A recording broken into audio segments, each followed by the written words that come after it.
ओम नमो भगवते वासुदेवाय।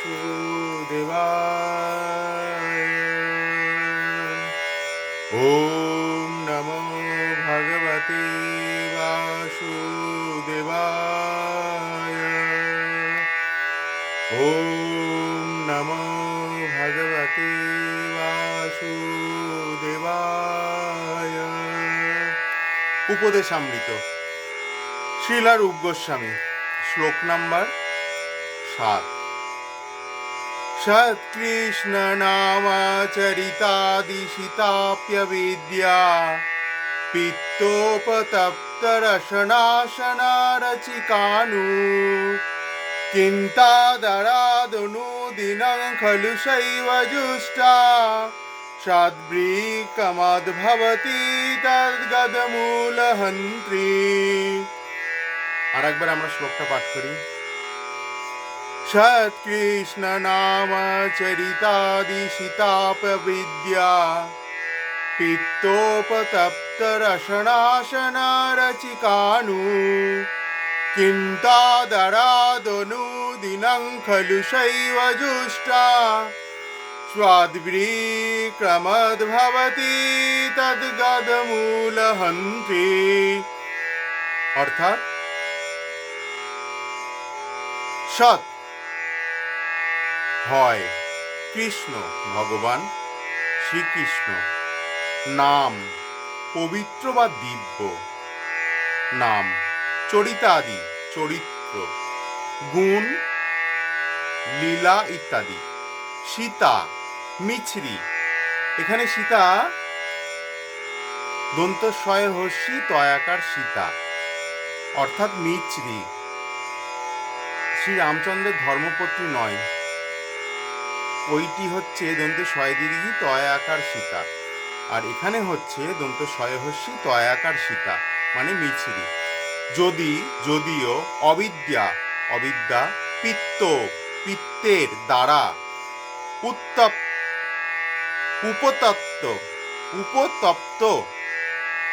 উত্তপ্ত বা উৎপীড়িত রসনাস্য জিহ্বার না রচিকা রুচিপ্রদ নু উপাদেয় কিন্তু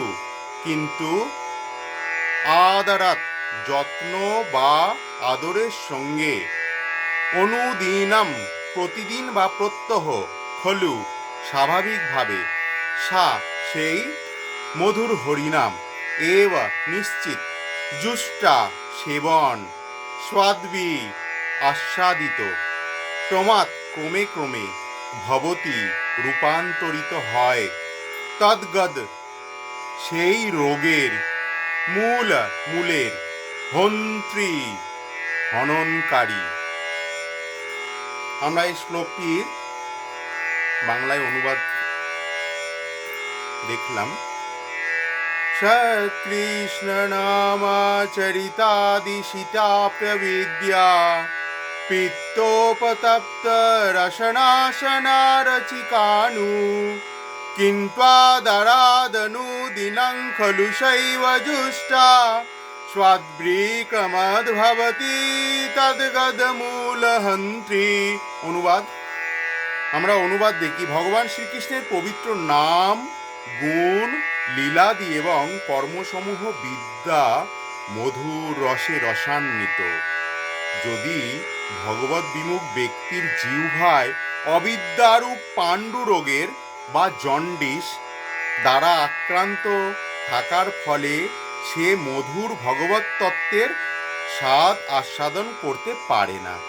কিন্তু পরম আশ্চর্যের বিষয় এই যে প্রত্যহ যদি সে পরম নিষ্ঠা বা যত্নের সঙ্গে মধুর হরিনাম কীর্তন করে, তাহলে স্বাভাবিকভাবেই সে জিহ্বায় এক মধুর রসের আস্বাদন লাভ করবে এবং এইভাবে তার রোগ ক্রমে সমূলে বিনাশ প্রাপ্ত হবে।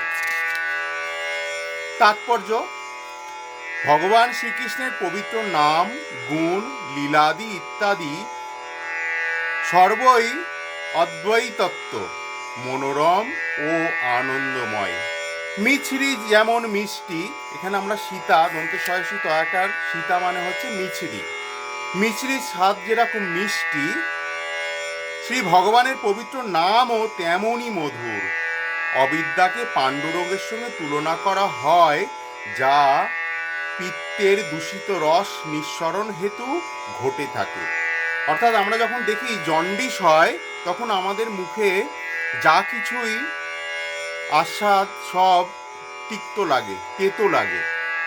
কিন্তু এই মিছরি যদি প্রত্যহ সেবন করা যায়, তাহলে আস্তে আস্তে সেই পাণ্ডুরোগের তিক্ততা কেটে গিয়ে আবার স্বাদ ফিরে আসে। তাই এখানে অবিদ্যাই হচ্ছে, অবিদ্যাকে পাণ্ডুরোগের সঙ্গে তুলনা করা হয়, যা পিত্তের দূষিত রস নিঃসরণ হেতু ঘটে থাকে। পাণ্ডুরোগী মিছরির মিষ্টতা জিহ্বা দ্বারা আস্বাদন করতে পারে না। এই কথা কে বলছেন? শ্রীলা রূপ গোস্বামী পাদ, যিনি হুসেন শাহের, বাংলার স্বাধীন নবাব তৎকালীন সময়ে হুসেন শাহ সময়ে অর্থমন্ত্রী ছিলেন। শ্রীলারূপ গোস্বামী চৈতন্য মহাপ্রভুর সান্নিধ্যে আসায় তিনি এই 11টি মাত্র শ্লোক রচনা করেছিলেন। সেই ছোট্ট একটি বই, যেটি বৈষ্ণব ধর্মগ্রন্থে বৈষ্ণব ভক্তদের কাছে খুবই দুর্মূল্য, সেই 7 নম্বর শ্লোকে এই শ্লোকটি দেওয়া আছে। পাণ্ডুরোগ রোগী মিছরির মিষ্টতা জিহ্বা দ্বারা আস্বাদন করতে পারে না, মিষ্টি দ্রব্য তার কাছে তিক্ত অনুভূত হয়। সেই রকম অবিদ্যা আচ্ছন্ন মানুষের কাছে ভগবান শ্রীকৃষ্ণের অপ্রাকৃত নাম, গুণ, লীলা শ্রবণ কীর্তন করলে অবিদ্যা রোগ দূর হয়। অর্থাৎ আমরা দেখি নাস্তিক্যবাদ, এখানে নাস্তিককে কথা বলা হয়েছে, যাদের অবিদ্যা আচ্ছাদনে আচ্ছাদিত হয়েছে তার জিহ্বা। কৃষ্ণের অপ্রাকৃত নামলীলা পরিপাক ও কীর্তনের দ্বারা মাধুর্য আস্বাদন করা যায়। এইভাবে প্রতিনিয়ত কৃষ্ণানুশীলন দ্বারাই ভগবত ভক্তির পুষ্টি সাধন হবে।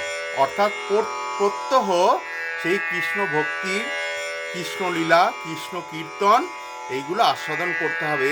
একটু একটু করে আস্বাদন করলে তারা কৃষ্ণের প্রতি ভক্তি লাভ করবে, সেই অবিদ্যা দূর হবে।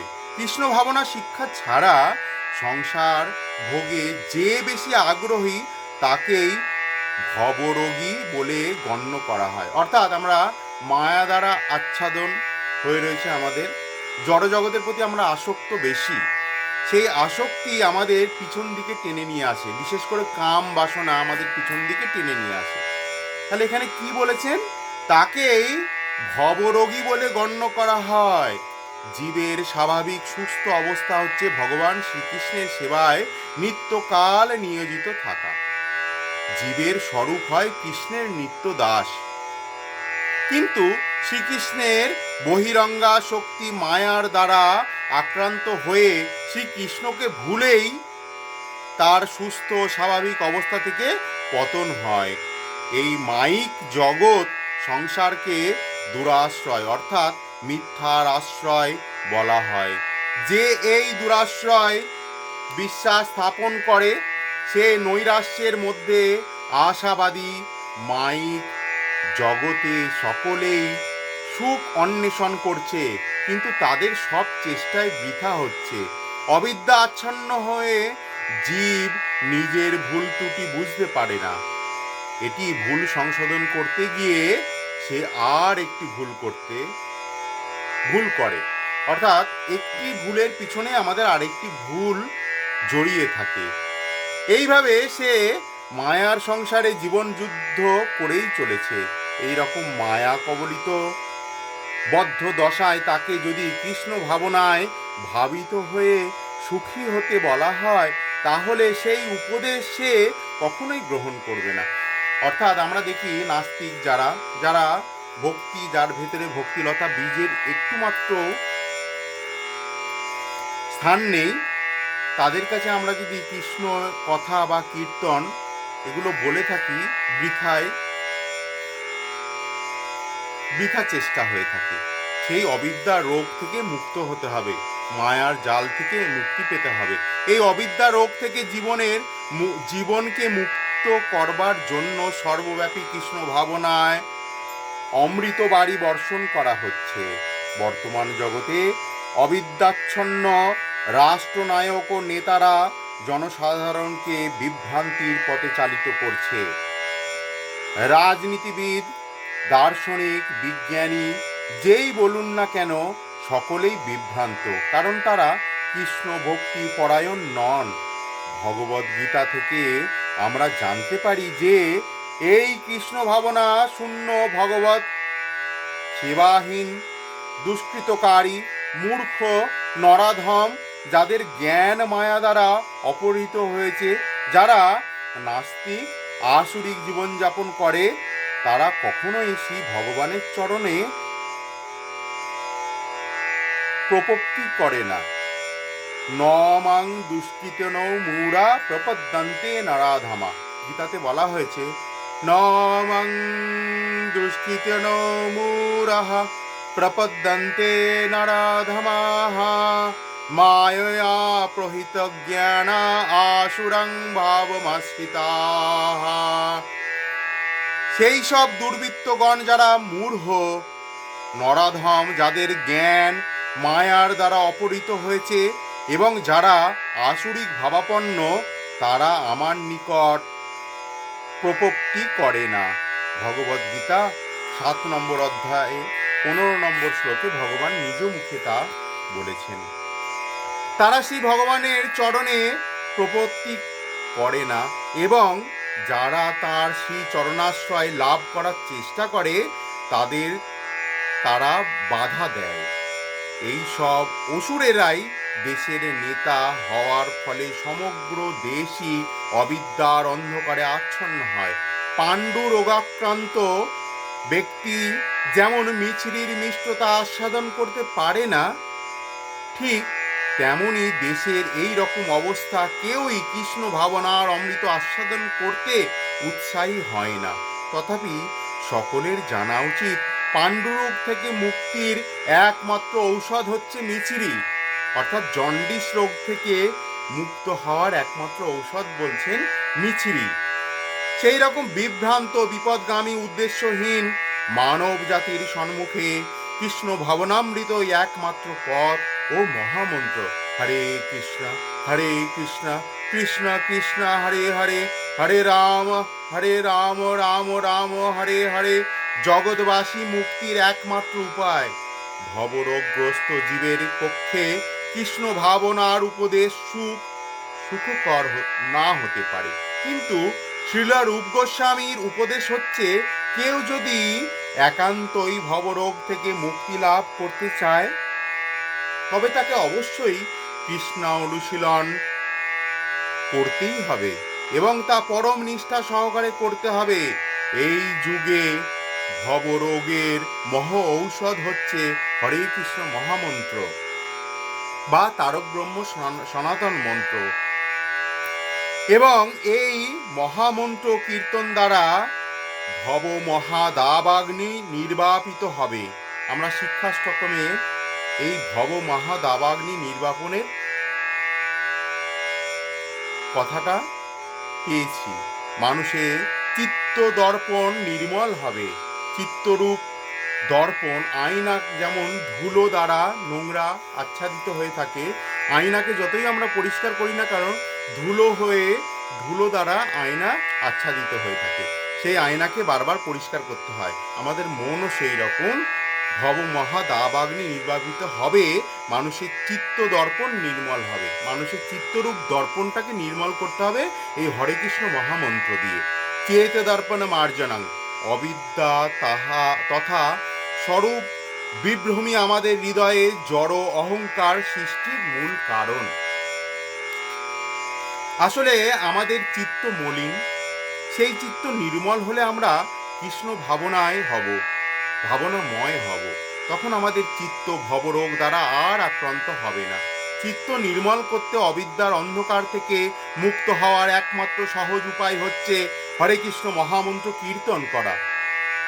পবিত্র কৃষ্ণ নাম কীর্তন মাত্র ভব মহা দাবাগ্নি নির্বাপিত হয়, সমস্ত সংসার দুঃখের অবসান হয়।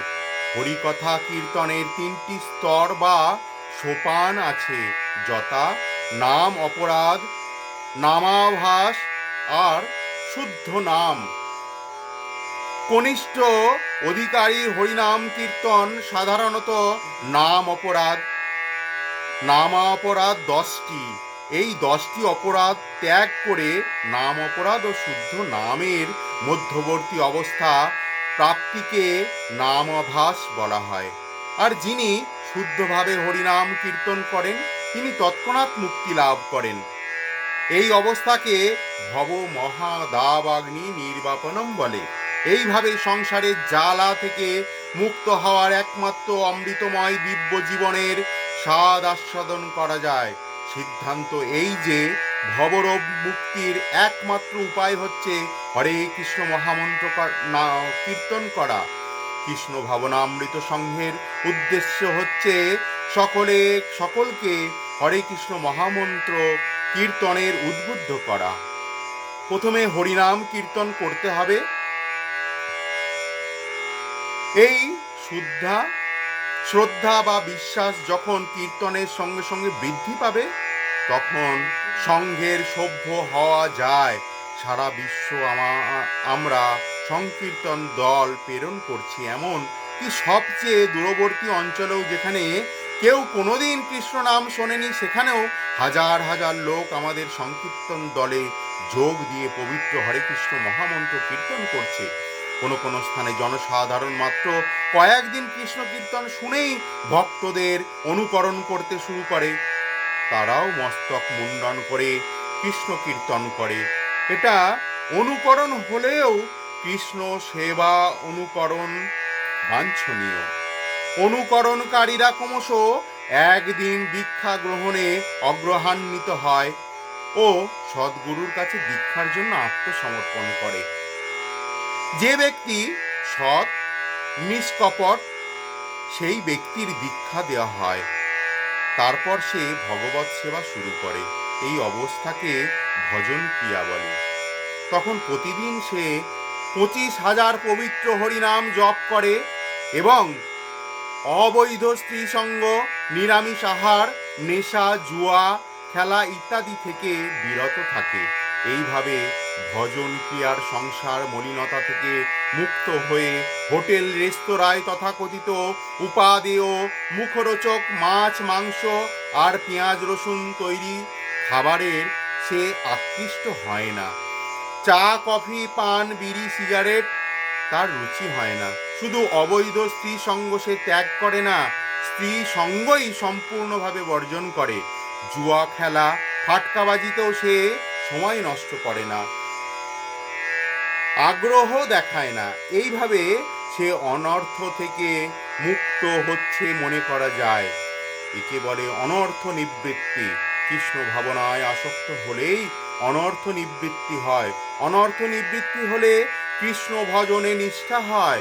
বাস্তবিক সকল কৃষ্ণ কর্মের প্রতি সে আসক্ত হয়ে পড়ে এবং তখন কৃষ্ণ ভজন করতে করতে ভাবও আবিষ্ট হয়ে পড়ে।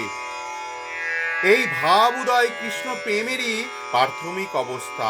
এই রূপে বদ্ধজীব সংসার মুক্ত হয়ে দেহাত্মবুদ্ধি ত্যাগ করে। শুধু তাই নয়, সঙ্গে সঙ্গে সে জড় ঐশ্বর্য জড়বিদ্যা সব রকম জড় আকর্ষণে বৃত্তৃষ্ণ হয়ে পড়ে। ঠিক এই সময় সে শ্রী ভগবানকে অনুভব করে ও তার শক্তি মায়াকে বুঝতে পারে। যিনি ভাবের অবস্থা লাভ করেছেন, মায়া বর্তমান থাকা সত্ত্বেও তাকে আর বিচলিত করতে পারে না, তার মনকে বিক্ষিপ্ত করতে পারে না, কারণ ভক্ত তখন মায়ার স্বরূপ বুঝতে পারে। মায়া মানে শ্রীকৃষ্ণ বিস্মৃতি, আর কৃষ্ণ ভাবনা ও কৃষ্ণ বিস্মৃতি আলো আধার এর মতো পাশাপাশি থাকে।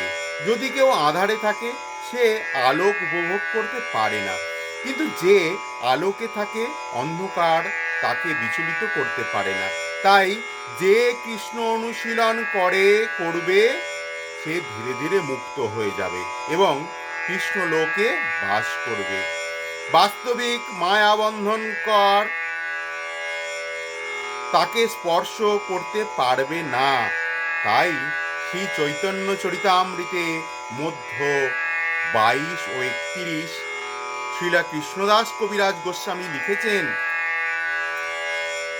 কৃষ্ণ সূর্য সম মায়া হয় অন্ধকার,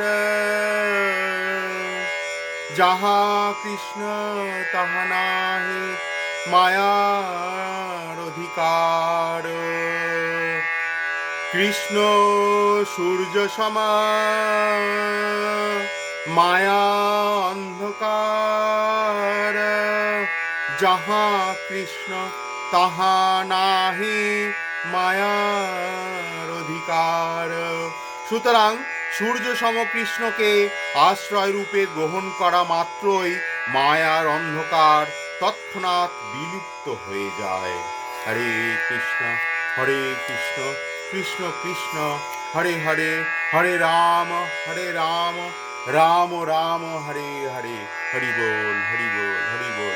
তাহলে আমরা 7 নম্বর শ্লোকে শিলারূপ গোস্বামীর উপদেশামৃত একটি অত্যন্ত মূল্যবান শ্লোক সম্পর্কে অনুবাদ ও তাৎপর্য আলোচনা করলাম, যা আমরা বুঝতে পারলাম যে মিচিরি আমাদের রোজ খাওয়া উচিত, অর্থাৎ কৃষ্ণ নাম আমাদের রোজ করতে হবে। সৎ কৃষ্ণ নাম চরিতাদি সীতা প্রবিদ্যা, পিত্তোপতপ্ত রসনাশনারচিকানু, কিন্ত্বা দারাদনু দিনং খলুষৈব জুষ্টা, সদ্বিক্রমদ ভবতি তদ্গদমূল হন্ত্রী।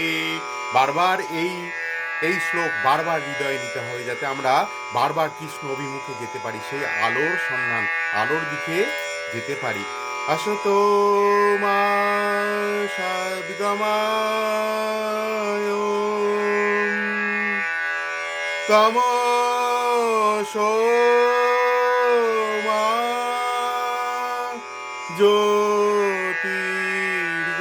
জ্যোতির্গময় মৃত্যুর্মা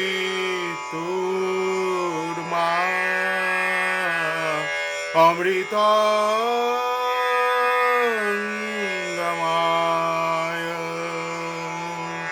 লোকা সমস্তা সুখেনো ভবন্তু, লোকা সমস্তা সুখেনো ভবন্তু, লোকা সমস্তা সুখেনো ভবন্তু। হরে কৃষ্ণ।